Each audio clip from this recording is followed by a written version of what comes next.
Well, it's day 26 of the government shutdown and still no end in sight, but there is certainly no shortage of finger pointing. Vice President Mike Pence penned an op-ed piece this morning. Here a portion of it, quote, "It's time for Democrats in Congress to do their job, negotiate in good faith and reach an agreement that ends the humanitarian and security crisis at our border and reopens the government. The American people deserve nothing less." But at least today, both sides, they did meet to negotiate. Several members of the bipartisan problem solvers caucus, as they're called, sat down with the president at the White House. Nothing, however, tangible occurred, but at least they were talking.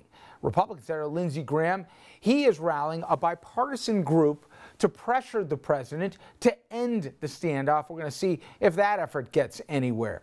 Well, joining me now is a man who started his career in Washington literally during the shutdown, Congressman Antonio Delgado, a Democrat representing New York's 19th congressional district. And let me first start there.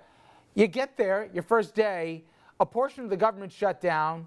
There's reports that the president was being investigated by our own intelligence as possibly an asset of the Russians. Is D.C. even more dysfunctional than you thought before you got there? Well, I think it's bittersweet when I think about what's happened post swearing in for me. You come in here, understand the weight of the office, and you're walking in the halls of Congress. You know the history. You soak that up with your family. You let that truly sink in, and you feel very purposeful and meaningful. I certainly do. And then you contrast that with, as you note, the dysfunction right now. You come to work. I came here to serve the community back in upstate New York, New York 19, and it's kind of hard to do that when the government is shut down. So certainly an issue that we got to face and find cooperation, find common ground. People are hurting, both the federal workers who are being asked to work without pay and the individuals, farmers back home in my district, small business owners back home in my district, SNAP recipients who are relying on these services and feel peril. To that end, would you say your constituents are worried, or they're already feeling the consequences of the shutdown? Oh, no, they're already feeling the consequences. There's no question. I've already received emails, phone messages. I've spoken to constituents in response to those inquiries, heard their stories. We have individuals who commute, federal workers who are commuting 4 or 5.5 hours a day, to work, but not be able to bring home a check. And they have to pay their bills, pay, rent, prescription drug fillings, all these things have to be done, and they don't have the means. As I'm sure you might know, 78% of Americans are living paycheck to paycheck. So when you tell somebody they have to wait or be patient, that is a mighty big ask. I mentioned off the top, Congressman, the Vice President's quote, and certainly Republicans across the TV dial this morning were taking the position, hey, we can't, stop this shutdown if the Democrats won't even come to the table and talk. And I know a certain portion came today. Yesterday, those Democrats in the swing states, the swing districts, refused the offer to sit down with the president. What would you say to the speaker in terms of what you're hearing? Do you think the Democrats can just say no?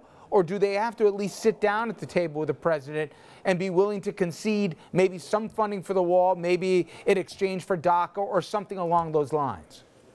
Right. I wouldn't frame it as we're being asked to, or we're saying no. In fact, I think every action Democrats have taken, at least since I've been here, has been to try to find common ground. You look at the packages that were put forth, both big packages and then broken out into piecemeal parts.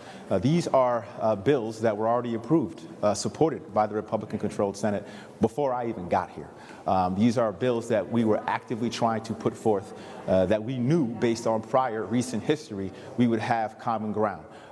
Despite that fact, there has been no desire on the other side of the aisle, particularly in the Senate, to figure out how to move the ball forward and put these bills to the floor for a vote. I think from my vantage point, I've also joined with some colleagues and co-sponsored legislation asking the CBO to file daily reports on the economic impact of the shutdown. Hopefully that'll spur some action. I think that's critically important. I've also signed a letter to the Secretary of the Department of Ag, Perdue, asking that we get a detailed plan on what we're going to do with the SNAP benefits as the months go by. So there are steps that I've tried to take on an individual level and along with my colleagues, but at every turn, I think we as Democrats have tried to find common ground here. And despite that fact, all we get is no. Let me ask you a couple quick questions about fellow colleagues in the House, two in particular. Steve King, the Iowa Republican, he's been stripped of some of his committee positions by the GOP. They've condemned him, many at least, for his words that most people consider racist.